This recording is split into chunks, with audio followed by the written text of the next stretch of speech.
the Vatican owns all of the universities in the world, all of them, every single one. And to graduate in Latin means to indoctrinate. So, for example, my husband is a gas man, so he's always got copper around the house. In fact, I think he's getting a bit annoyed that I keep Yeah. asking for copper wire. So yeah, I've used some copper wire that he's given me. I've twisted it round itself, then shaped it into a circle. I've put a magnet in the middle of it, and then I've put a light bulb. I've connected a light bulb to it, and the light bulb's lit up. That proves an electromagnetic energy in its entirety. Everybody go do it yourself. It's really easy to do. It literally proves electromagnetic energy. They spend literally trillions on keeping this information from us. The best lies are told with snippets of truth to make them more Absolutely. believable.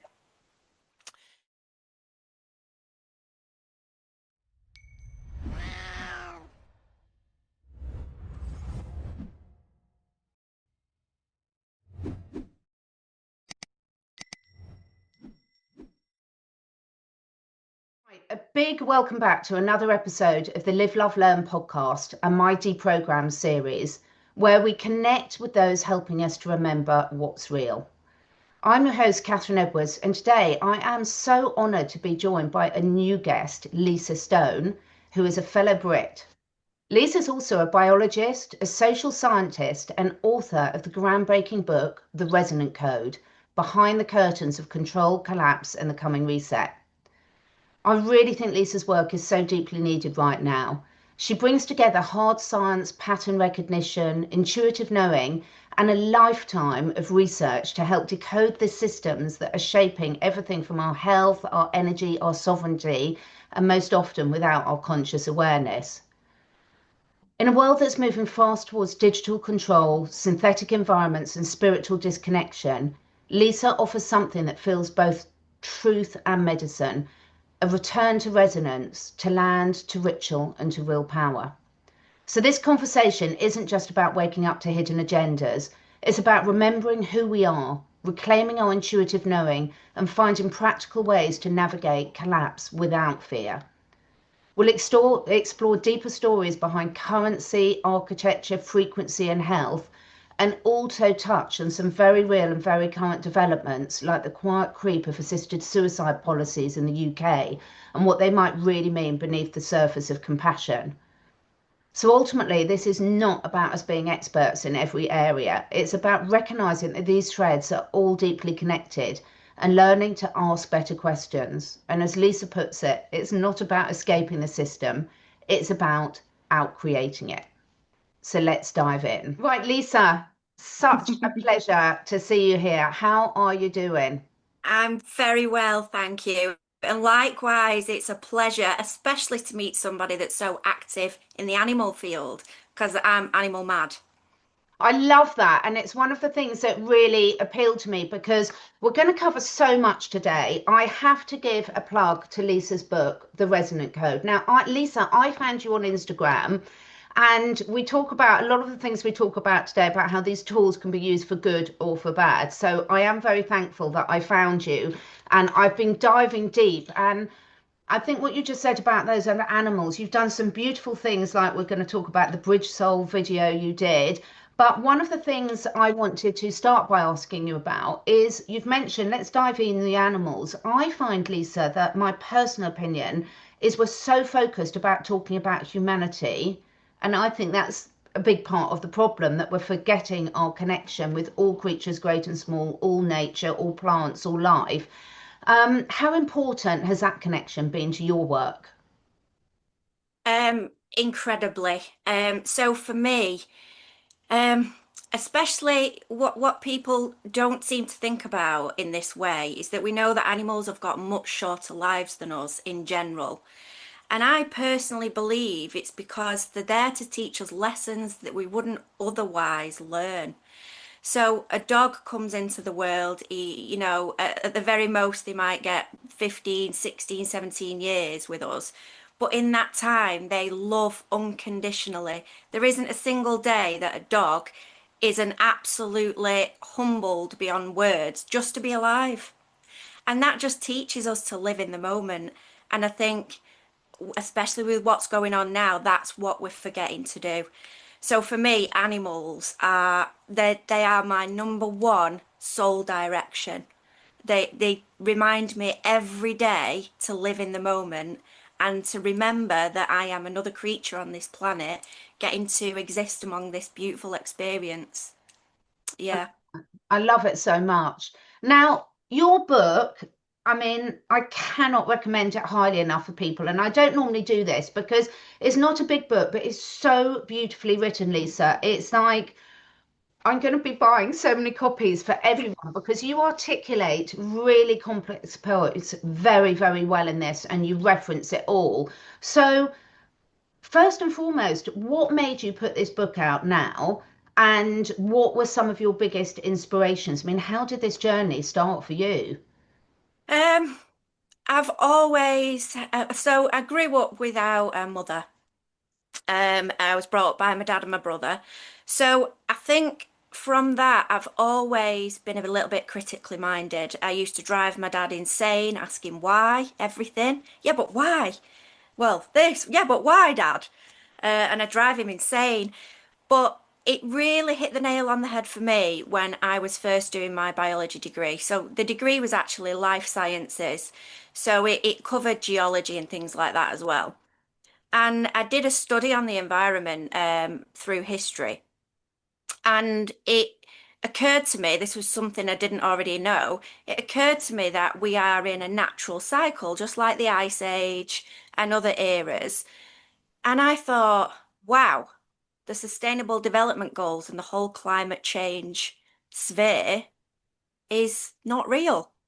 Hmm. And I've just literally proven it with science with this assignment that I'm doing. And that was, 16, 17 years ago now. And that's when I was like, right, you know, what else? I was already critically minded about a lot of things, but that's when I really started to go deep. And then when I went to university for the second time, I did the politics and social policy. Um, my senior lecturer stroke professor said to me in my first year, "Oh, you should really go into politics. You'd be amazing, you know." And then by the time I left, she said to me, "Don't go into politics. You'll get shot before you're 40." Yes. And I think actually that did the opposite thing for my mind. It almost wanted me to speak more. But then I spent during 2020 and beyond, I spent a lot of it sort of working behind the scenes. I did some consultancy work for a not-for-profit, basically using what I know, using policy against itself to help people not lose their jobs if they wanted to make certain choices for their health. Um, and I enjoyed being behind the radar. Managers in companies being like, who is this person? Um, you know, going against my status quo. So I enjoyed that. But then this year, the pivotal moment that got me to start writing the book was that my dad was in hospital. He'd been put in hospital by a consultant for his heart. He told him he had a very broken valve on his heart that needed surgery to be replaced. So he couldn't be at home on his own. And after 3 weeks in the hospital waiting for an appointment for the surgery, they then just discharged him. Oh, No care, no medication.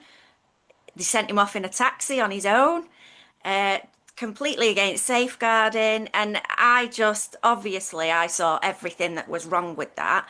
So not only did I decide to go for age discrimination, but that's what really got me thinking, I've got to put all this in a book. I've just got to.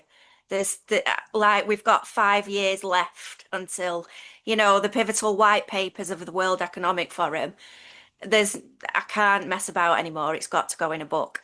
And the idea behind the book was not to just throw information at people. yeah. There's a lot of that in in the social media sphere, telling people this is what's going on and this is happening. It was more about giving them the whole picture of perhaps questions they've asked themselves and not had answered. But really, it asks more questions than it answers. It was about inspiring people's own innate discernment and curiosity so that they use their minds, their innate curious minds to go and look at these things deeper. Here's some evidence. That's your base to go and look, you know? I so love it. And there's so much there that I'm in resonance with because it's so funny. We're both biologists and we didn't know that when we connected. And there's a lot of slating of the educational system, and I can see why. But I'm lucky enough to be one of those people that's had amazing experiences. I think because I was the first person in my family to ever have the opportunity to go to university, Me too. really made the most of it. And I was at university long before you were, back in 86 to 89, and doing biology. And we had the best lectures with the best discussions. You know, one of my first days there, we had the most amazing discussion on evolution, completely throwing the textbooks out the water. And so um, and throughout that, I never felt, it's interesting because I was talking to some of my peers that I'm still very good friends with today from my university times. And I was speaking, it's interesting how you can go through the same situation as different people going through supposedly the same experience and come out with completely different recognition and experiences. So I was never felt that I couldn't ask questions in that. So I Yeah. criticised a lot of the lecturers' papers that they've written, and not from a nasty point of view, from a critical evaluation. And other people felt they couldn't do that. And I find this is so interesting when we talk about the programming and what a long game plan this is, because, you know, I'm Mrs. Impatient. You know, my friends used to call me hurry up because I get so excited and I want to do everything. But the people that are behind these agendas are really playing the long plan. And one of the things that's in your book that I'm so passionate about is you talk about that we've been severed from our natural frequency. And for me, this is such a keystone for everything. Can you talk us through a little bit more about that and how that's being engineered? So there is, it's a mind-blowing one. There is a lot of evidence out there that technology has existed for a lot longer than we realize. Um, and some of this technology is ancient, and history tells us everything.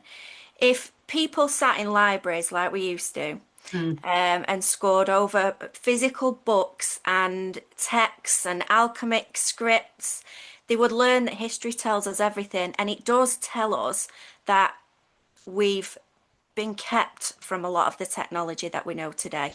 yeah, I mean, for example, the ITC, which is the International Telecoms Communications, that was first incorporated in 1850 something. We didn't have telephones till the 1900s. So now I didn't why, know that, and I worked for ah, government for a long while, so that's incredible. yeah. So why did that exist? Yeah, And then, of course, we've got, well, we were just talking about academia. So many people don't know that the Vatican owns all of the universities in the world, all of them, every single one. And to graduate in Latin means to indoctrinate. yeah, Um, and on that, we know that there's 13 miles of catacombs under St. Peter's Basilica in Rome, under the Vatican. Um, but yet nobody is allowed access to it, not even the Pope. The only people that are allowed access is the senior members of certain 12 families on the planet. Why? That's very strange. And what's in there? What's hidden from us? You know, you can find links that the Vatican's are connected to the Rosicrucians through yeah. history and to the Masons. And this is all encoded in our modern architecture right in front of our eyes. But we see it, but we don't see it. So on that subject, we've been severed from our natural innate frequency because we are electrical beings. Yeah. Even from a proven scientific perspective, we are electrical beings. Everybody knows if you take your shoes off and stand on the grass or on the sand on a beach, it makes you feel calm. That's because we earth our frequency. We are made of energy. It's also true in science that energy can't be destroyed. It can only be transferred. So where does it go after? And energy, frequency, and vibration create matter. And knowing we've got our own innate frequency, which is another proven scientific fact, then what is that frequency? What is that frequency supposed to be? People don't know enough about the Schumann frequency, which is the frequency of the earth, the golden mean, which is the mathematic principles of the earth's structure. This has all been hidden from us, and there's a reason for that. And there is so much evidence in history that we don't know it, but they do.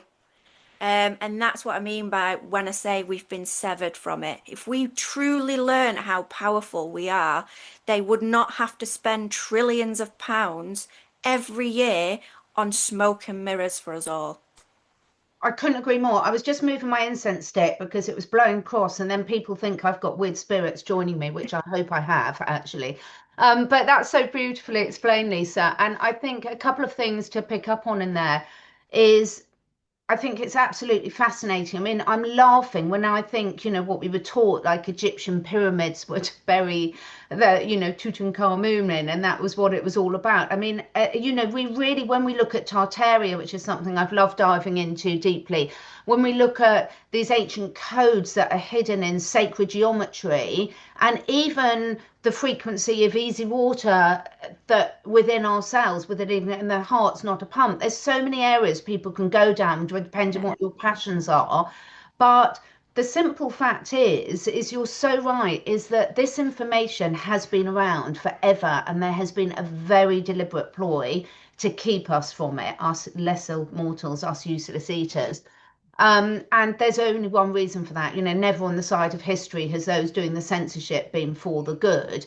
And I think for me, one of the things I've loved, I mean, it's interesting how academia, when I was doing my master's in business administration years ago, that was when I think I've just been incredibly lucky, Lisa, in my academic journey, because I was sitting on an away weekend with my peers, and that's when I first heard about quantum physics.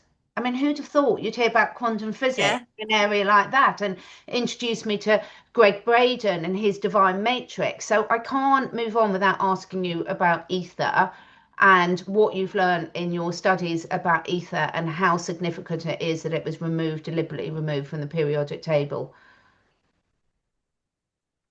Yeah, well, I mean, there's a lot of people are hearing now about Tesla, Nikola Tesla. Yeah. I mean, of course, Elon Musk named his company after him, and that tells us a lot, But Nikola Tesla was silenced for a reason. He built the Wardenclyffe Tower, which was earmarked to give free energy to everybody.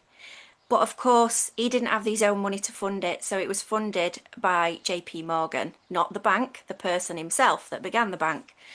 And when JP Morgan found out that he wasn't going to be able to monetize it because it was going to give energy for free, he stopped the project and discredited all of Tesla's work. And the surroundings of Tesla's death are suspicious in itself. I mean, you can even find on Wikipedia that it says that Tesla, as an 80-something, 83-year-old man, went for a walk at midnight to feed the pigeons in the park. And I don't know about you, but I don't know any 83-year-old that would go out for a walk at midnight to feed pigeons. But that's what Wikipedia says about his death. So yeah, there's a lot that's been hidden, and even to this day, Donald Trump's cousin, of course, hid all of his work, and even to this day, it's not been released to his ancestors. But Yeah. yet, it's been discredited as fluff and nothing, not dangerous, not important. Well, why is it still hidden? So, just on that alone, it sparks enough curiosity to, it did for me anyway, to do my own experiments. So, for example, my husband is a gas man, so he's always got copper around the house. So I Need to come think, and in see fact, you. I'm really struggling to get hold of copper. Yeah. yeah, in fact, I think he's getting a bit annoyed that I keep Yeah. asking him for copper wire. Yeah. So yeah, I've used some copper wire that he's given me. I've twisted it round itself, then shaped it into a circle. I've put a magnet in the middle of it, and then I've put a light bulb. I've connected a light bulb to it, and the light bulb's lit up. That proves an electromagnetic energy in its entirety. Everybody, go do it yourself. It's really easy to do. It literally proves electromagnetic energy. And we are energetic electrical beings. Therefore, energy, frequency, and matter all work together. And therefore, that's what creates matter. Try it yourselves. I've also tried electroculture. I've done my Yeah. own electroculture experiment. So, wrapping copper wire around wooden sticks that have just fallen off trees, planting them in the ground with plants, exactly the same plants, one with the electroculture, one without, and the one with the electroculture grows phenomenally more than the one without. So again, try that experiment yourself. It's not easy, it's not hard to discern which is which. It's quite visibly like 5 times more growth Yeah. than one without. So there has got to be energy in the ether. People should ask themselves, where does lightning come from? Mm. It's got to come from somewhere. There is energy in the atmosphere, and we're kept from that knowledge. There's got to be energy in the atmosphere. They harvest it with windmills. Yeah. Um, a lot of them have to be powered by diesel generators, but we'll not get onto that. But they do harvest energy from the atmosphere. It's just they do it in a way where they can monetize it. But really, it's there for us for free. We just need to know how to capture it. I so agree. And all of us know that when we walk into a room, there's certain people that we're drawn to and certain ones we're repelled from. We're picking up energetic signals all the time. And that's why you and I are surrounding ourselves with animals so much. They are absolute experts at it. And also, just taking away our ability to ground by putting rubber shoes on us all the time is just, it's so easy. That's why I hate people having shoes on their horses. But I won't diverse into that. But I think this links so nicely into health, Lisa, and all your studies that you've done about the corruption of taking on knowledge of health away from us, and particularly energetic health, nervous system regulation, and how, that fits into resonance disconnection. What are some of the key points that you'd like to share on that? Um, with health, I think it's important to be critically thinking. Critical thought is what's going to keep you healthy. There's a little bit of truth in a lot of things, but there's also untruths, even in the truth movement. Oh, yeah. And I think discernment is so important. Um,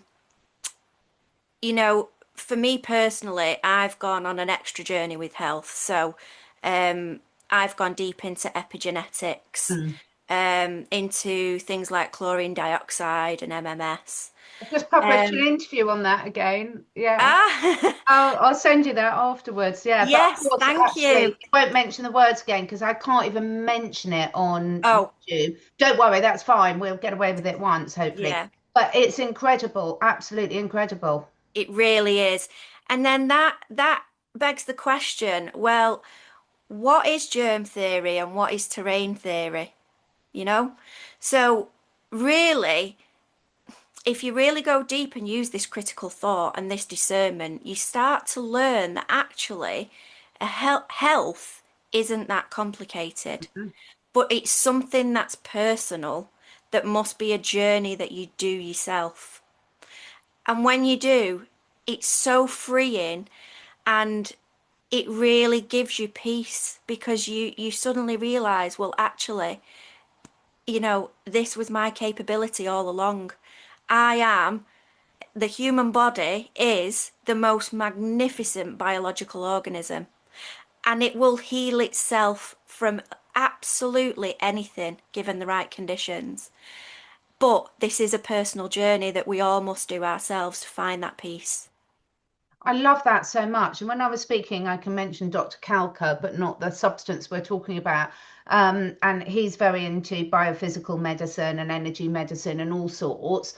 And just how hidden this is, I had my website, not just my YouTube channels, but my whole website taken down twice without my knowledge by contacting the website hosters until I remembered Wow. every reference to said substance.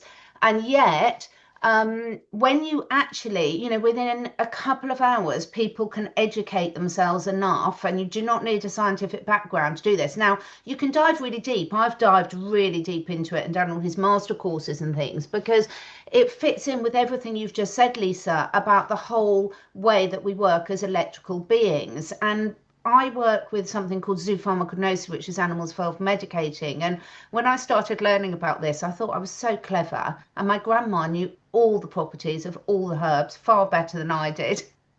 How to preserve them, how to harvest them, when to harvest them. So this knowledge, again, it's just a remembering and us connecting back in with it. But I love what you said there about self-responsibility because we live in a world where everyone wants someone else telling them what to do. And I shouldn't use the word everyone because, of course, not the people listening to this interview.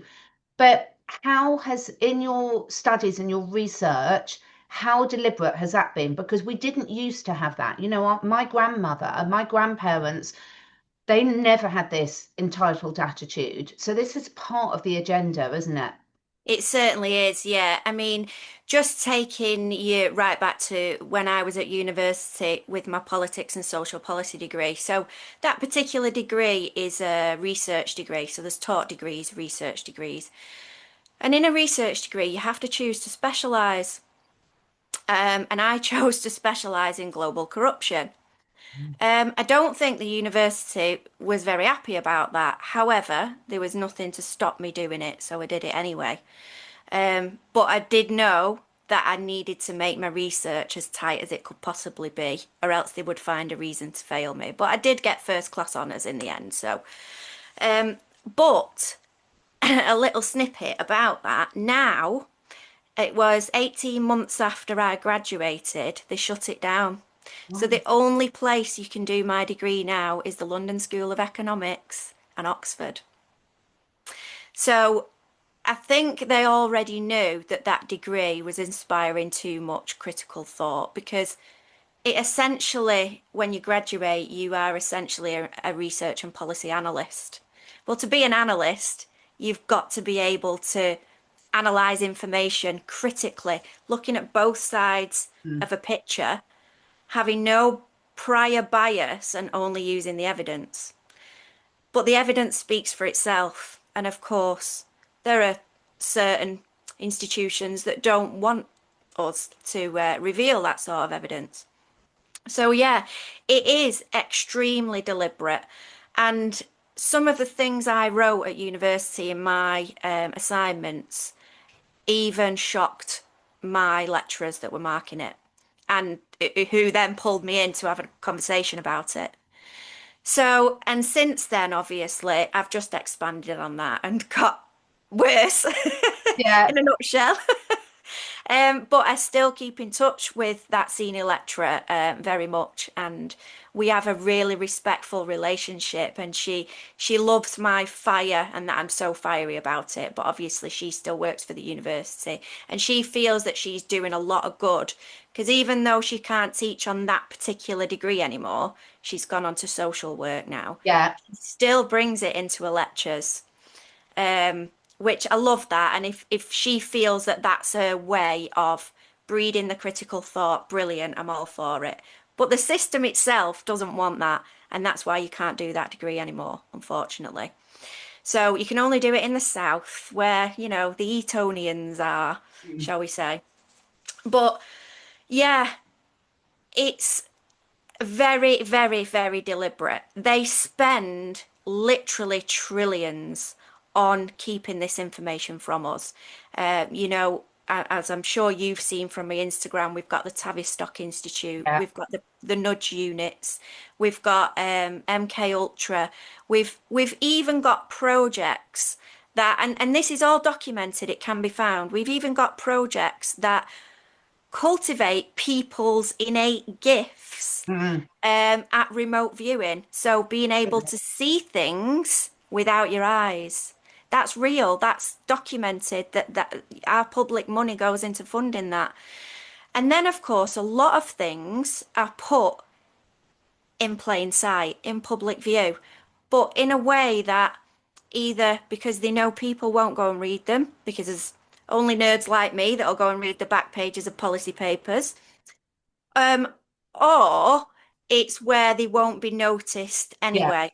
So a lot of talk about in my book about the NHS Directorate, what was formerly NHS-X.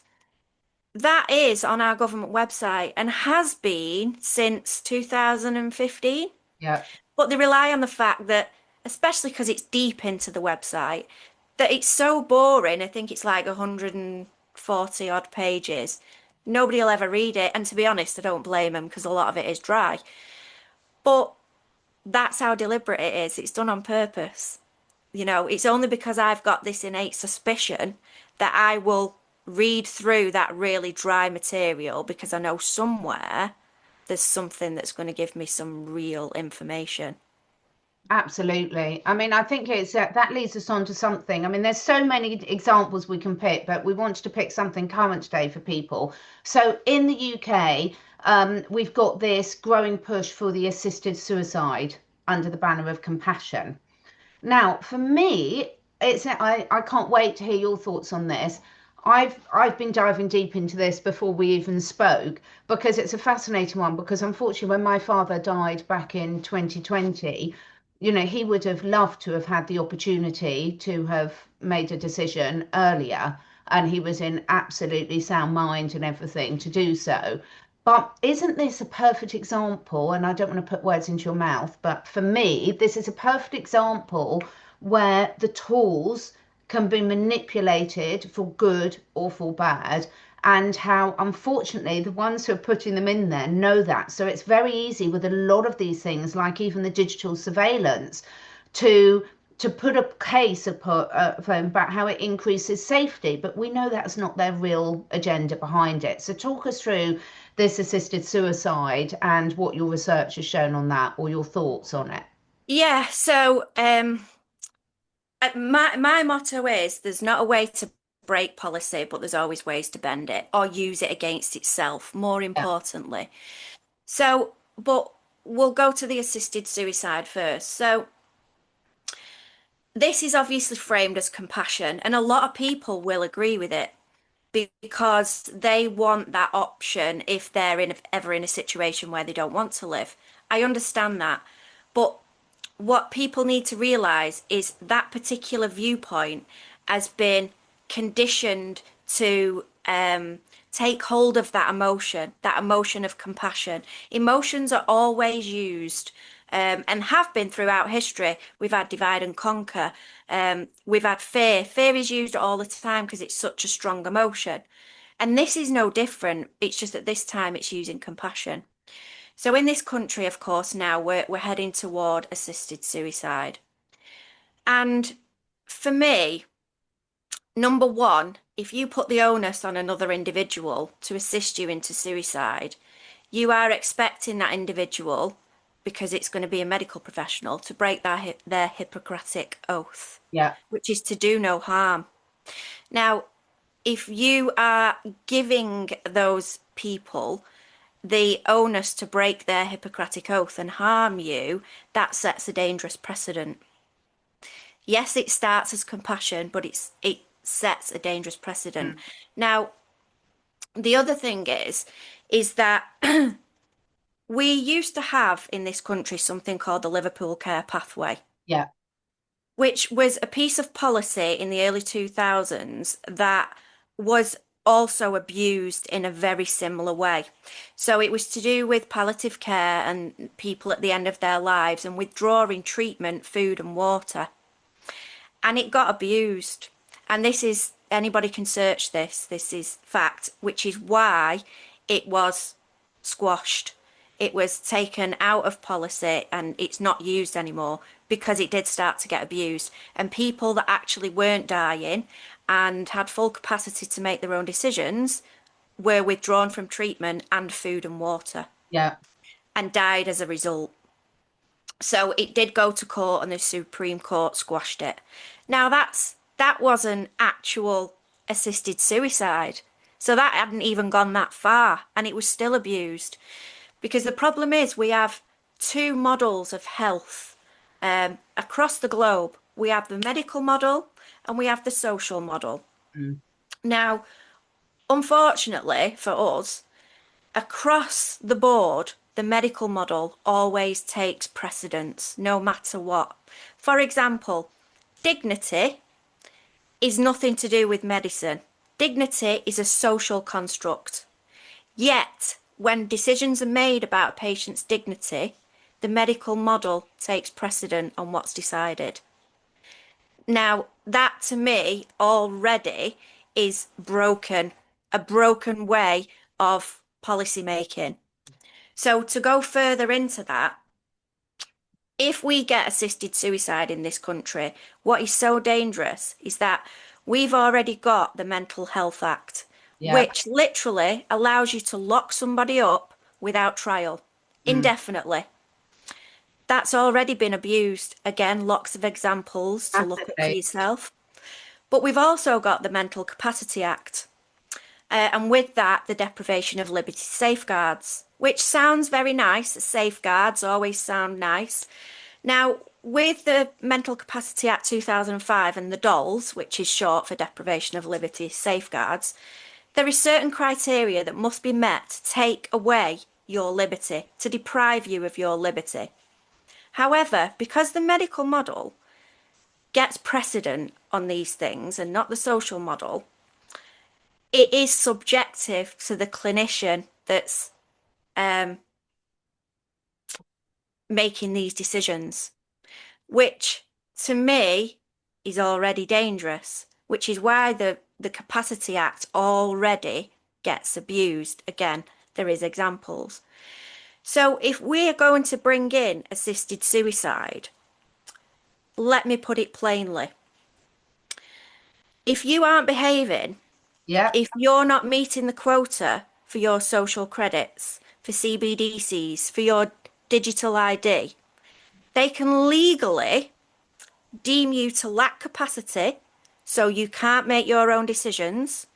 They can legally, subjectively to them, decide that you lack mental capacity and make decisions for you. And that includes euthanasia. So they can not only take your liberty away, they can euthanize you. And because they can make your decisions through the Mental Capacity Act, they can also decide to harvest your organs. Yeah. That is how dangerous policy is. It might be boring in many aspects, but when you break it down, that's how dangerous it is. So, most importantly, because this is what I'm all about, solutions, what can we do? Well, for me, this is what I have done. You can have something called a living will. So it doesn't have to be done by a solicitor. The reason it doesn't is because forward health decisions are legally binding because they are entrenched in human rights law. So you can make a living will and you can specify that under the terms of the Mental Capacity Act 2005, you are wishing to make forward decisions about your health for the future. You can put on it that you are never to be given certain vaccinations. You can put on it that you don't want drugs like midazolam, remdesivir, oxycontin. You can put on it you don't want to donate organs, etc., etc., etc. Then you must have this living will witnessed by an independent person. I would advise somebody that doesn't share your surname. And then give a copy to your GP to be put on your medical file and keep a copy at home. And if you're anything like us that aren't very quiet about what we know, I would always advise to keep a copy on your person as well. But that is legally binding. A forward health decision is legally binding. It's entrenched in human rights laws, while we've still got them, of course, but I do believe that there's no way that they will be able to change human rights laws because they work for them in other ways as well. But that will protect you. Always make sure your family know your wishes, what you want and you don't want, and that they can access your living will if needed. Hi everyone, it's Catherine here, and before I dive into today's episode, I want to really quickly share something that's so important to me. I love hosting this podcast because it allows us all to explore those big questions, challenge our programming, and uncover the natural truths that truly empower us. But did you know my real passion's working one-on-one with animals and people, helping you or your animal cut through the noise, find the root cause of imbalances, stress, illnesses, or really just create a personalised plan that actually works for you. So whether you're here for your own healing or you're a dedicated animal guardian, wanting the very best for your dog, cat, horse, any four-legged or scaled or winged companion, I'm here for you both.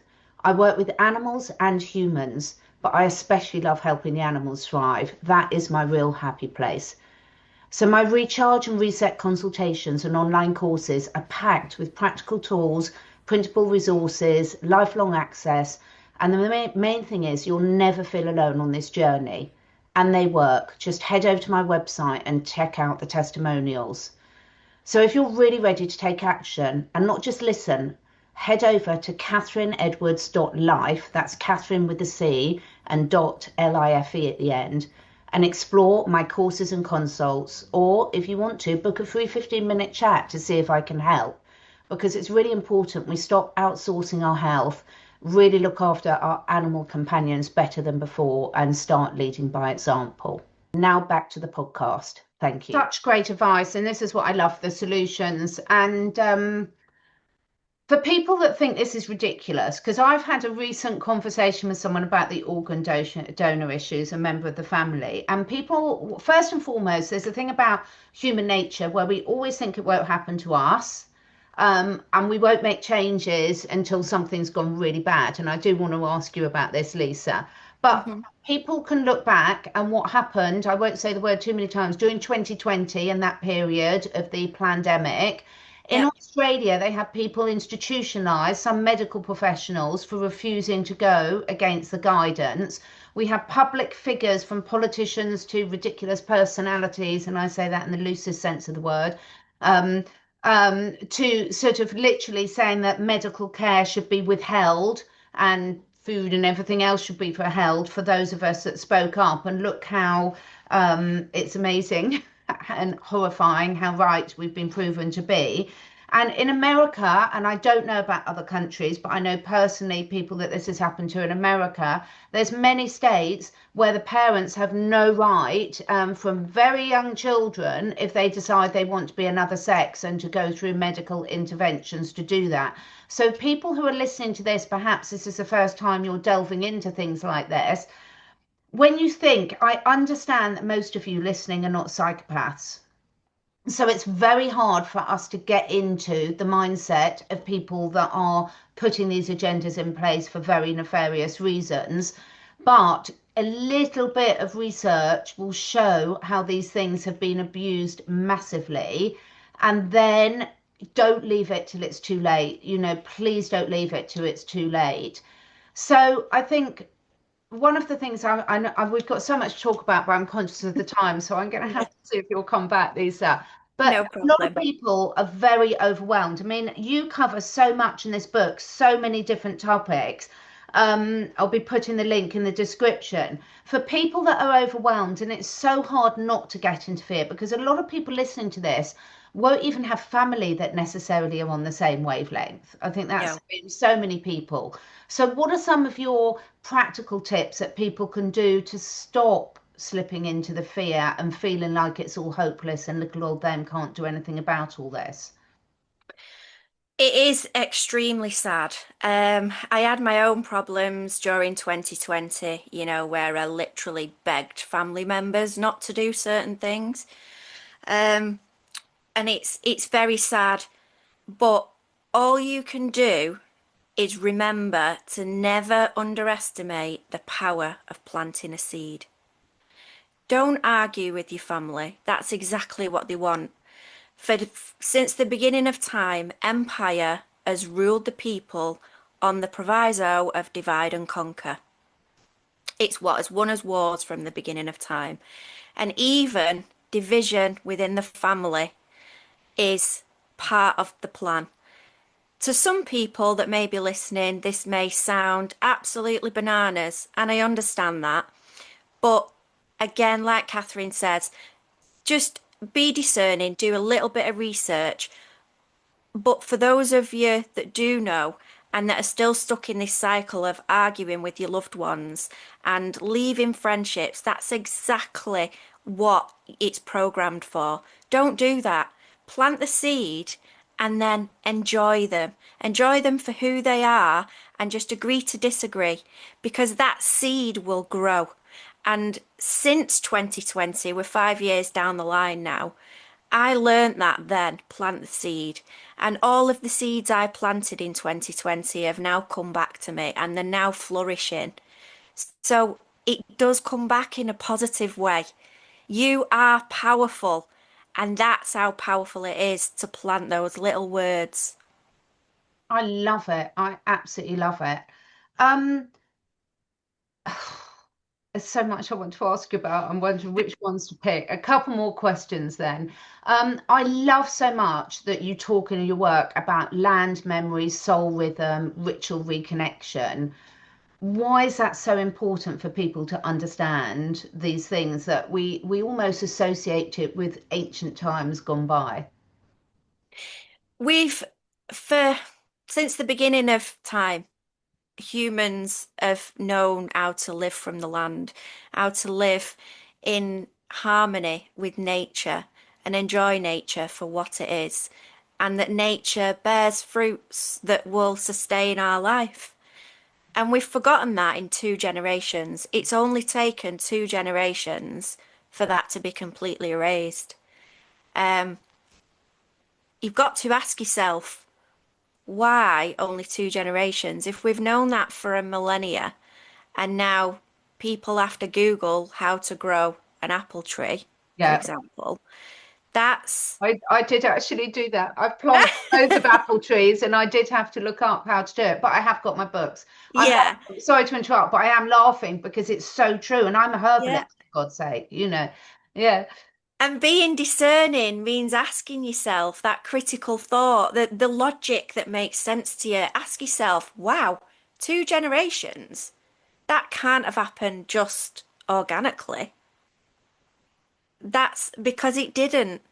That it goes, oh, some of the things I could say here, honestly, Catherine, would just make people think that I need institutionalizing. But it goes so deep, Mm. that it is very, very purposeful. But it's up to us to remember who we are. Um, it's so important to remember, use that soul memory to remember that nature is where we come from. Go and enjoy it. Go and sit outside in the sun. Take a walk through a woodland or a park. Find your peace.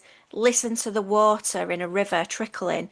You know, there's a reason that those sounds and frequencies leave us at peace. That is innate soul memory. That's not just you going, ah, that's nice. Even a child that likes listening to whatever music is trending right now will go, if they sit in peace in natural surroundings. That's not coincidence. That's your own innate soul memory. And we're being trained to forget that. Mm. And it's so powerful to remember it because that's what will keep us safe. That's what will keep children being born.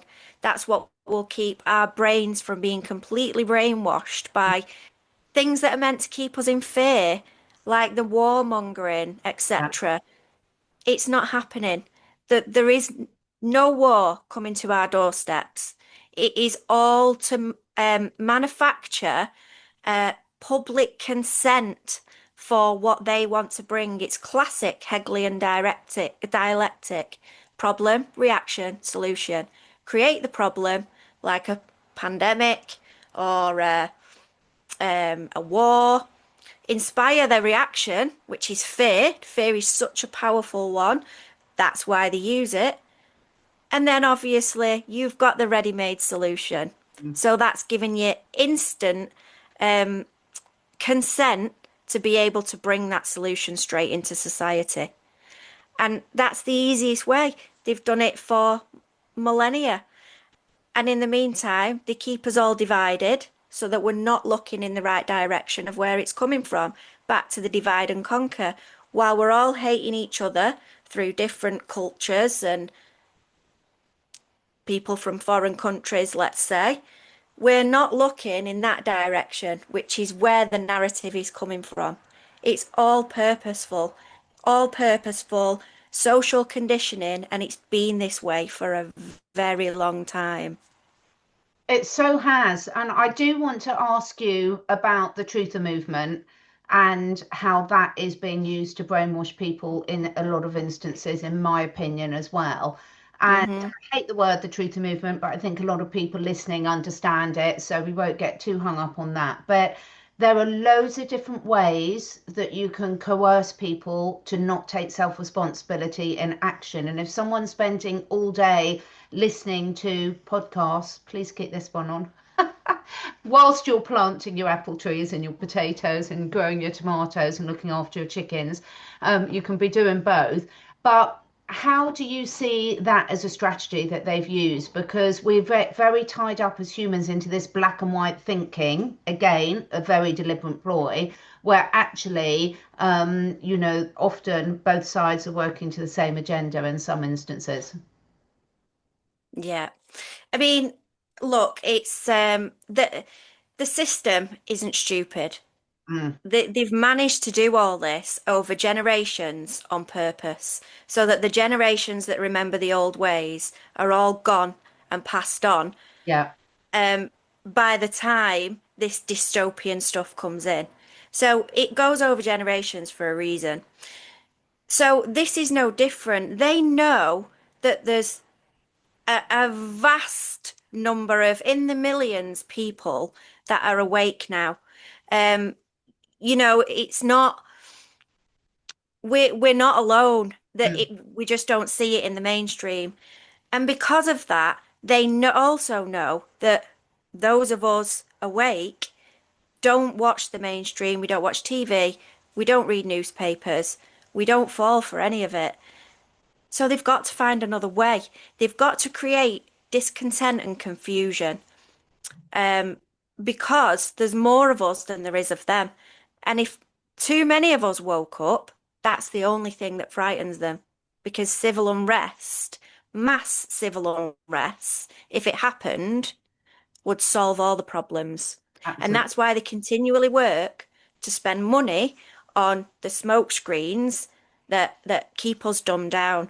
Now, there is countless think tanks that put money into infiltrators that go onto social media and Yeah, various other platforms to, and they don't necessarily just blatantly say that's not true. What they do is create confusion, because the best lies are told with snippets of truth to make them more absolutely. believable. So what they do is these people, there is real people that are paid by these institutes and think tanks to have online profiles, and they'll give little snippets of agreement with the creator and truth, and then they will get into conversations with people and start to breed some confusion. And that is exactly what they're meant to do.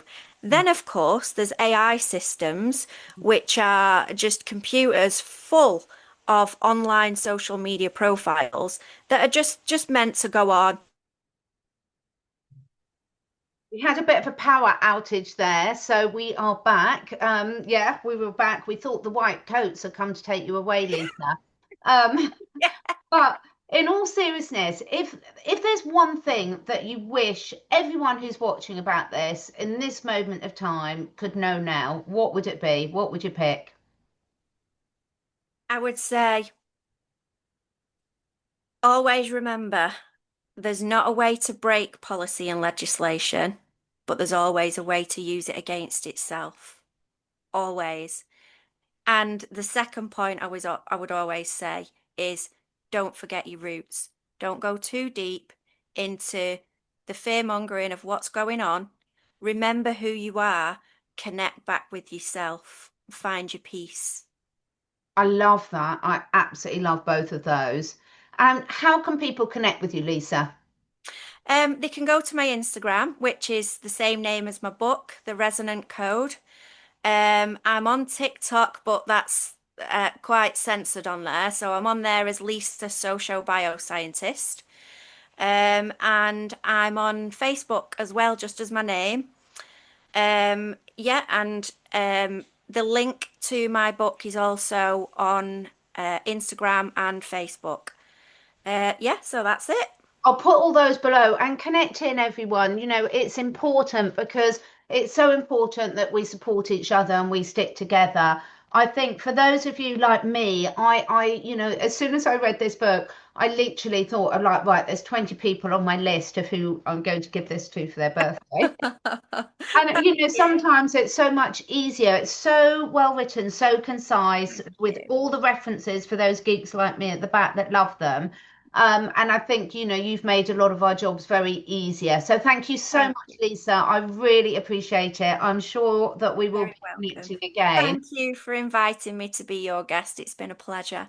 Such a pleasure. And thank you so much for everyone that's watching. And, my final message is, look, we don't have to be scared about this. At the end of the day, I read my animals' energy. My cats are still out sunbathing, doing whatever they want when they want. The horses are happy. The guinea pigs are happy. The dogs are happy. They're not picking up something that we all need to be really scared about. They're tuned in with that Schumann resonance. So if we can follow their example, we'll all be a lot happier. Thanks so much, everyone. Thanks, Lisa. Thank you. Thank you so much for taking the time to listen. And if you feel inspired, please do share with your friends and family. This helps us spread the word and also helps me encourage some exciting new guests to take part in this podcast. And above all, stay curious and stay free.